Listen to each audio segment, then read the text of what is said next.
Hello and welcome to another episode of Brand Retro. Today on the podcast we have Swire Ho from Garuda Promotional and Branding, and also known as the promo guy, correct? Yeah, thank you for having me on today, Mike. Yeah, no, I appreciate you being on. And we're going to talk a little bit about promotional products and kind of that customer journey and the authenticity and how to keep all that consistent. And just before we hit record, one of the things I was mentioning to you is, and then you can jump on that topic, is what I run into a lot is we go through all this work, right? We create logos and branding and we dial it in and we put all this work into making sure that these things connect and it puts out a very tight brand consistent presentation.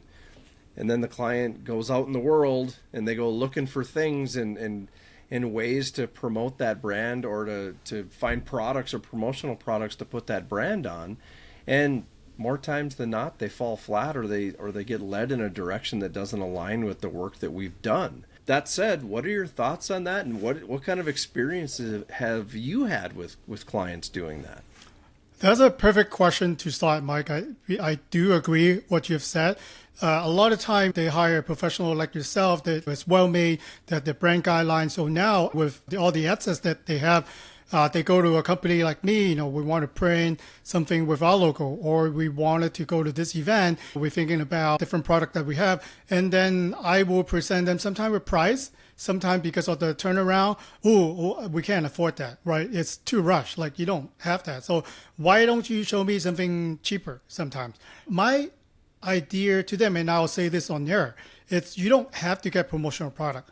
It'll be nice to have, but in part of what promotional product can do for you is the brand awareness piece. And also you talk a lot about the customer's journey. When you go from the digital space to tangible space for things that we do, are you in line with all the entire journey that you want your customers to follow? Sometimes because of multiple scenario, you actually send people off track when they see your brand in a physical way. I think a lot of times in those scenarios as well, you set yourself up for a disconnect in a way. So like what I see is we want to get more stuff, or we want to get cheap stuff. Like you said, like we put all this time into dialing in the brand and putting out a presentation that represents quality and it represents a very exclusive type brand message and a feeling that they want to put out there. And then because they don't want to spend the money, they'll go buy stress balls or cheap pens that don't work. And for me, that's always like the big disconnect, because it's like, not that you can't buy pens and stress balls and these kinds of things, but you have to look at the products that you're purchasing and do they align with who you are as a brand, and do they match that quality level, or are you just trying to put some trinket in their hand? And then if that's your answer, if you're the client, you're like, yeah, I just want to put something cheap in their hand, then my question is, but why do you want to do that? And what message are you giving the potential client or prospect at that point? Because like all of us, we're given promotional things by people we know, businesses that we frequent, or maybe it's even a trade show where you walk around with that bag and you're grabbing stress balls and pens and whatnot like it's your job just to go home with this stuff. Inevitably what happens is you get home, you test it out. Nope, that pen's junk. I throw it in the garbage. Stress balls, well, I got 50 of them. I don't need one more. It's just a process. It's a cleansing process once you get home and go through that stuff. So what I like to tell clients is, like, be the differentiator. Be that one thing that's different. Have it represent your brand, and then those dots connect, and all of a sudden you just created a little micro experience for these people. So what are your thoughts on that, and what kind of things have you done that are really out of the box that kind of help people get there and have that aspiration to create an experience? Yeah, I think following a plan, it depends on the personality or how disciplined a company will be. Like when we go on a diet, right? You have the plan, right? This is what I'm going to eat. But then you start seeing other junk food that are really good. I want ice cream, right? So you're actually walking away from the brand. This is kind of like that even when customer spend time to develop the branding guideline, they will go to trade show, they'll see what their competitor is doing. While they're doing that, we must outdo them. And they look at their budget. Maybe it's not the way that they want it. But what I will always suggest to a client and a listener who is listening to the conversation is, You don't need to give your promotional product to everyone. By setting a guideline and maybe redesigning your logo, you already have your ideal client in mind, right? So that's why you come up with this visual. That's why you come up with the logo. For example, you have to stick to the plan. So if your client are only 10 people and there are all those other people, everyone out there, you don't need to please everyone. So if those 10 are the ones that you identify to be the best ideal client for you, you stick with them. For example, using a scenario, right? Let's say we only have $500, right, as a budget. It's a very modest budget. And assume that the business already has the social media presence. Instead of using $500 to get, you probably can get like 1,000 pens, or if not more. But what if you do one item that is $500? That will get you a really nice quality product. And you do a social media sweepstakes. You create your call to action, whatever, maybe sign a newsletter, maybe to follow you, or maybe to attend your event. Then you get a chance to win that product. I can't tell you how many times that for $10, I'll give away my email, my home address, sometimes my phone number, just for a chance to win a $10 gift. So it's just, I'm just flipping the point of thinking. So don't think about everyone. Think about who you identify as your ideal client when you actually design the plan. Yeah, I couldn't agree more. And I'd actually like your thoughts on this. That's something that I've followed since the beginning of kind of my journey as an entrepreneur, is that I believe in promotional products. I think it's good to put your brand on things. I think it's good to play around with things. And I think it's good to show clients what's possible. But with my own brand, I never wanted to buy junk. I never wanted to buy cheap things. I only wanted to buy quality. And to your point, that's when you start to run into budget problems. And oh my God, I didn't know that certain kind of pen would cost that much or whatever. Very similar to what you're saying. What I've always done is I've done limited runs of, I do a nicer style apparel or a nicer style hat, and I just do a limited run and I give it away to only certain clients or existing clients or prospects or whatever. And then even for something that's super exclusive, I'll do it as a Christmas gift for clients.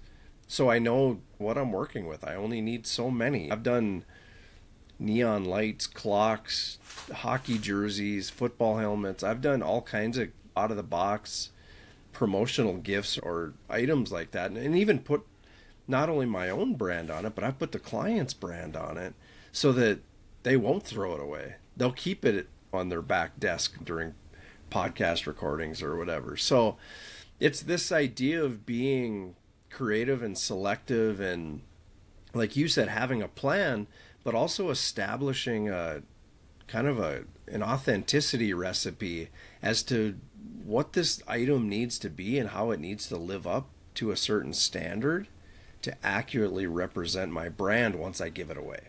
I'm in sales, right? So if you use a sales approach, what I would suggest everyone to think about if you're considering a promotional product, look at your accounting base or look at your book of business, right?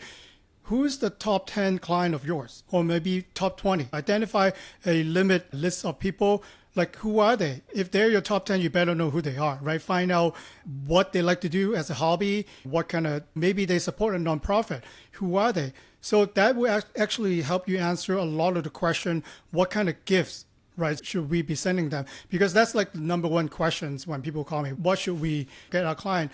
By finding out who your top 10 clients are and by really figure out what they like to do, that kind of help you answer a lot of the questions that you have. Maybe they're all outdoor people. Maybe they all like to do golf, or maybe they only stay at home, watch TV at night. So that will actually answer a lot of the questions that you have. And an ideal campaign with promotional product, in my opinion, is when they receive your product, they will be so happy. They will take a picture and share on their social media. We all have a cell phone. We all have a favorite social media platform. If your top 10 clients are able to do that for you, then your money will be well spent. Yeah. So following that plan and that advice from you, how does one measure that? So if I'm the client and I'm spending $500 on apparel or whatever it is, promotional items, how do I come out the other side of that thing with some sense of ROI? There are ways to measure it, intangible way, and there are tangible way to measure it. Obviously, if you're providing maybe sign up for your workshop or maybe to book a follow-up meeting with you, then you can actually use the QR code to have them your key metrics for maybe your followers, maybe to book meeting with you. At the same time, a lot of businesses like to send out holiday gifts, and people just send out gifts as a sake of giving.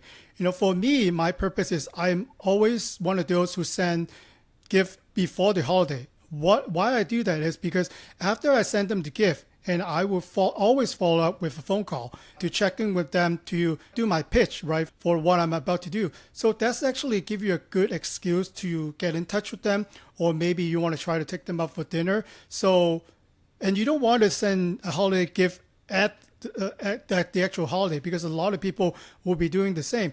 Gift giving should, all the holidays is on the calendar already. When is Christmas, where is July 4th, is there.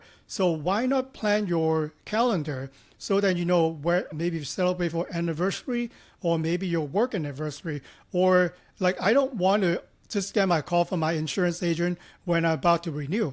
If you have an ongoing dialogue with your customer, then you keep top of mind, and you can also become the advisor when you think about your particular expertise. I would actually break it down, gift giving in this way. What kind of things should people be considering as far as time frames? Because I know obviously finding that product, making the decision, getting the quantities right, all this different stuff creates a window of lead time. And we're already obviously in April. It's going to be summer here before we know it. And then you're going to have people planning to, like, how do I get all this in line for Q4 and for the holiday season coming up? What kind of things should people be considering and factoring in to be able to make that decision quickly and give themselves enough time to get these products in hand? Mm-hmm. So we talked about the calendar, right? The major holidays or the anniversary. I would say involve promotional product or your print advisor when you actually develop your marketing calendar. So if you're doing well, you do a marketing calendar, you might have your content, or maybe you have a workshop or a new product launch, right? You got to know when that's going to happen. Then you might want to plan before that. Maybe you are exhibiting a trade show, you participate in corporate events. So plan ahead, because if you have a new logo or maybe a new offering that you are sending it, share with your advisors or partner that we work with for your tangible media. So you get more options.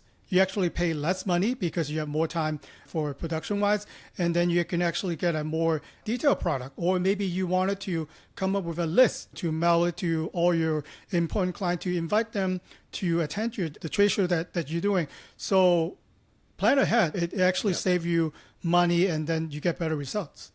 Yeah, so anybody that's listening to this, do not hold Swire accountable to my next question, because this is just a typical generalization. Generally speaking, what are we talking about for average lead time? 60 to 90 days, 30 days, what is it? Because I know it's going to vary by product. It's going to vary by availability. There's a lot of factors depending on what people are trying to get their hands on. But in a general sense, what are they looking at? Should they be planning 60 to 90 days ahead, or what do you suggest?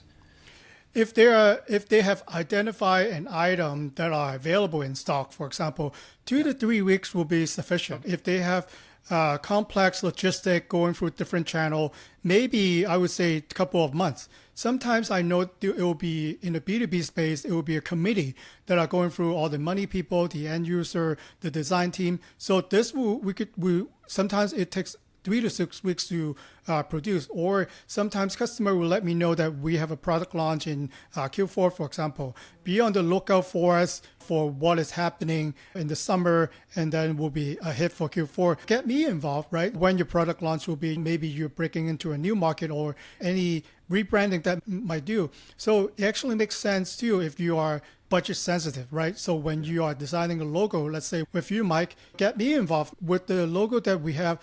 Is it challenging to print on hats, on t-shirts, or on a giant billboard on the freeway? Get your tangible advisor and your digital space involved, so that when you design your logo, when you have your rebranding, it's actually going to work. Because sometimes I don't know if you probably have seen it before, Mike, like I have a client who designed an impressive 3D logo, they will never be able to print on a pen. So that client, they cannot do pen. Yeah, and it does depend on the artwork too, whatever it is. It could be a logo, it could be maybe you want your phone number. It does, there are some parameters that need to come into play and be factored in on some of these products. So long story short, decisions that have to be made before anybody can go to work on these items. So giving yourself enough lead time. So what I was really trying to get to there is for people to plan ahead and to factor that in, because some of these products take longer than you think and some you can get faster than you think. It's just a matter of asking that question, but being a little bit ahead of the game. So that said, Swire, tell us where we can learn more about all the things that you do and how they can get in contact with you. Oh, thanks so much, Mike. I'm on LinkedIn, so if you find me, Swire Ho, hashtag the promo guy, you can connect me on LinkedIn. If you want to learn more about my work, do a Google search on me, Swire Ho, hashtag the promo guy. Then you see some of the things that I talk about. Love to learn more about everyone's journey because everyone's unique. And I think I like to share this as a hospitality standpoint. We all wanted to try to outdo ourselves, but what a friend of mine told me in the hospitality industry, when you check into a 5-star hotel, you expect customer service greeting you, you expect service when you actually need for it, but you don't expect a gold toilet in your room. So think about that, using that as a judgment for promotional product. Do go way up and beyond, but don't go outside of the expectation that people want you. So that will kind of help you set the budget, set what kind of gift you should do, and then really ask yourself, who are my ideal clients? It's not what you want to buy, it's what they would like to receive. Yeah, good point. And the other thing I would add, and if you want to respond to this, please do. The other thing I would add is that once you start getting promotional products and you start to get a sense of what's out there and also get a sense of your own kind of expectations and your quality, the whole process gets less daunting. Because that's what I see a lot with my clients is there's a lot of products out there. There's tons of promotional items. Like it's almost like an endless sea of things that you can order. And it's a very daunting task. But I also feel like those who do it more frequently, they have a much better sense of what's available and a better sense of what their expectations are. Yeah, and I think time management is also key to play. I have access to 5,000 products domestically.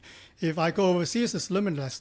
You're not in the job for a promotional product consultant like I do. What you like to do is to find a company that you align with, make sure that they know who you're targeting, and then just trust that professional to pick the right gift for you. Yes, you could hire an assistant or you do it yourself for 2 weeks for find the quote unquote perfect product. But how much do you pay yourself per hour? How much do you pay your assistant per hour? But by aligning yourself with a professional who understands what your company's missions are, your customer's journey that you wanted to portray, you save a lot of time and you save a lot of money in the end. Yeah, well said. Thank you, Swire, for being on the podcast. And yeah, we'll be in touch and perhaps chat again soon. Thank you, Mike. If you'd like to learn more about CyberDogs, share your thoughts, or even ask a specific question about this episode and or the brand Retro Mindset, contact me directly at mike@cyberdogsmarketing.com.